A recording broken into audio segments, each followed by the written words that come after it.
argue that John Bolton represents Trump policy, and that's just simply political posturing. Friday, the president blamed Iran for the attacks, sparking more international reaction. In the United Kingdom, The Guardian said Trump's fanned the flames in Iran. Now the fire risks getting out of control. And Iran's Tehran Times quoted their foreign minister, Javad Zarif, saying the U.S. did not have a shred of factual evidence.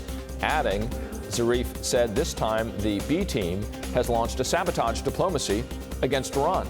Meanwhile, Iran is ramping up the rhetoric further. President Hassan Rouhani said this morning the country will continue scaling back compliance with the nuclear deal unless other countries keep up their end of the bargain. This comes as Iran continues to deny attacking the tankers in the Gulf of Oman, as just mentioned, countering claims from President Trump. Iran did do it, and you know they did it because you saw the boat. I guess one of the mines didn't explode, and it's probably got essentially Iran written all over it. Meanwhile, today, U.S. officials said that 2 American drones were targeted by Iranian-backed forces shortly before the attack on the tankers. Many questions, and we bring in NBC in Tehran, our bureau chief, Ali Eruzione, and NBC national security correspondent Courtney Cubie, who is in Doha, Qatar as well. Ali, let's start with you. What is the latest that you're seeing on the ground there? Well, Iran is vehemently denying any involvement in this incident. They're saying that this is a false flag operation by the United States in order to engineer some sort of conflict against Iran. The Iranians have been saying, why would they attack a Japanese tanker when the Japanese prime minister was in town meeting the supreme leader, trying to diffuse tensions? So they're on the defensive here, and they are saying that if things don't change, if the status quo remains the same, then they're going to roll back their commitments on the nuclear program within the next month. They're going to start enriching uranium at much higher levels. They're also very angry with the British for supporting the U.S. narrative on this. Today, the British ambassador to Tehran was summoned to the foreign ministry to answer questions about why the United Kingdom was supporting the United States in its claim that Iran attacked these tankers. So a very defensive mood here. But I've got to say, Richard, what is oddly conspicuous here is a lack of comments by the Revolutionary Guard. They're usually very quick to come on the heels of this stuff, saying, well, if we wanted to do this, we would have sunk X, Y, and Z, and we would have caused this much damage. But they have been conspicuously quiet about all of this. So Iran is on the defensive. They're saying the United States is trying to engineer some sort of a conflict against them, and that they're an innocent party on all of this. And you know what, Richard? Oddly enough, they're getting a bit of traction from the Europeans, who are also saying that the evidence just isn't conclusive enough. Richard? Courtney, as we look at some of the details here, the markets have reacted in a very negative way for a very good reason. As we all know here, the Gulf of Oman, what a third of the world's oil flows through that area.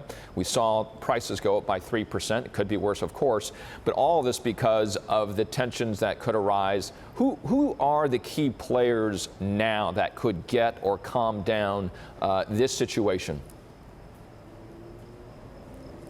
I think the 3 main players here are Iran. Of course, that would be the Iranian Revolutionary Guard that we just heard Ali mention, and then Iranian-backed militias and proxy groups throughout the region. And then Saudi Arabia, one of the main threats that the U.S. has been talking about, and we've actually seen play out over the last several weeks, are threats from Houthis, who are the rebel group in Yemen that's backed by the Iranians.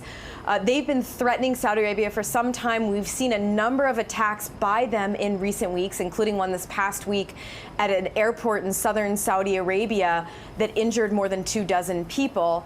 And then finally, UAE is another player here in the region on this.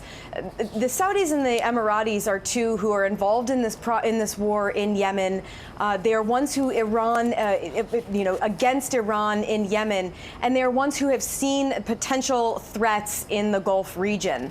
The U.S., of course, is involved. The U.S. is the one who surged military assets to the region after these initial threats threat streams emerged in early May. We saw them bring the U.S. aircraft carrier, the Abraham Lincoln, B-52 bombers, some other attack aircraft, and Patriots, defensive Patriots, into the region because of these threats, Richard.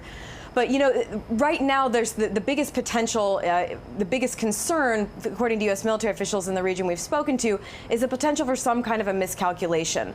They're worried that some of these Iranian groups, Iranian-backed proxy groups in the region, will react in a way that will elicit another reaction from potentially the Saudis, something like we saw in this attack in the southern Saudi Arabia airport this week, that could realistically elicit some sort of a response from the Saudis into Yemen. Richard. Ali, quickly to you on this, the nuclear field. Again, the production threatened to be increased. It did go up in response to May 8th. That's, about a month ago. Where is this nuclear fuel going? Is it only in Iran or is it on the gray market? No, I mean, it's not on the gray market. What they had agreed to do was ship out or sell any of their excess enriched uranium to Russia, to China. They could either sell it to them or it could be depoted there for them. What Iran is now saying is that they're going to hold on to all of it. They're not going to ship any of it out. Now, it's not certain at this point whether they've gone over that limit, but they're certainly getting very close to it. All right. NBC's Ali Eruzione, Courtney Kube as well. Thank you for your reporting on the story. Up next, Trump versus the truth. We're going to go